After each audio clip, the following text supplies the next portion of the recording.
of a joke. When the British colonized India, they sent many priests as well, highly trained, especially to combat Muslims and to bring them away from Islam.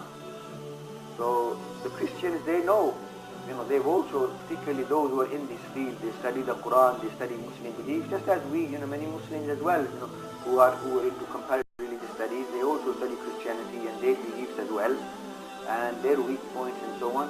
So one of them was a highly trained priest, and he challenged Muslims in Delhi. Delhi used to be the old markaz of India, of Muslims, and there were many great scholars there, and a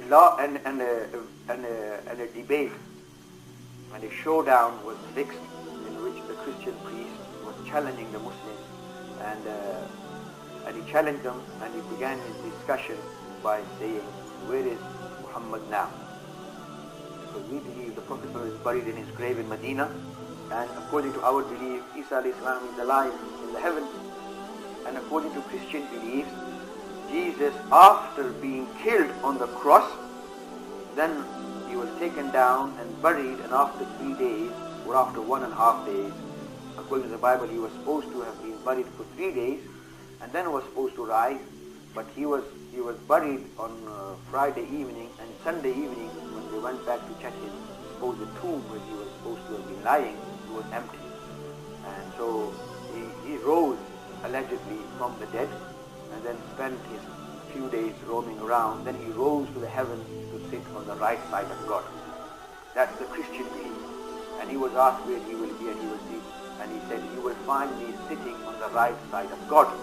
We also believe he's in the heavens. Christians believe he's in the heavens.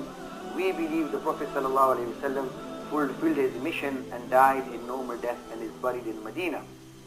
So he was trying to taunt the Muslim by saying, "Where is Muhammad?"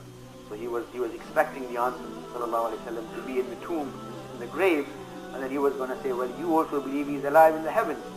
So even according to your belief, Jesus is superior.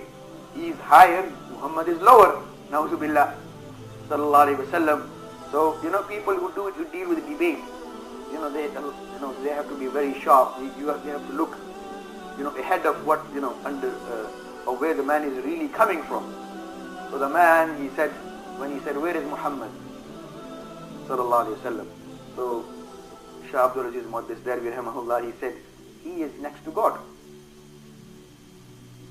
He is next to God."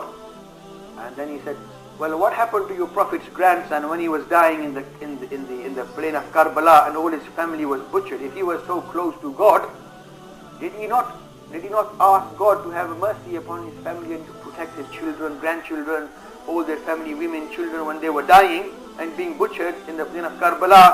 Did he not ask God, if he was sitting next to God and near God, at least he should have, if any man's family is suffering, going through hardship, then you will do whatever you can to protect and help your family. So did Muhammad not pray to God or ask God to protect his family?" And he said, he thought about, he kept quiet for a while, and then he said, "Yeah, he did. He did." So then he said, well, why did God not listen to his request and protect his family? Did his family not die in the plain of Karbala? Were they not butchered? They were, and they did die. So why? Then what did God say? When Muhammad said to God, have mercy, protect my family, what did God say? So Shah Sahib kept quiet long time. No answer. Because if God would have listened to him, then obviously he would have protected him. So obviously God didn't. So then the priest got excited. "Come on, Maulana, what happened then? When Muhammad said to God, protect my family, what did God say?" Shah Sahib kept quiet. And then he really, "Come on, man, what's the matter? No answer, eh?" And then he said, "Yeah." God began to cry. What, God began to cry? What a ludicrous statement. He said, "Yeah, God began to cry, and God apologized."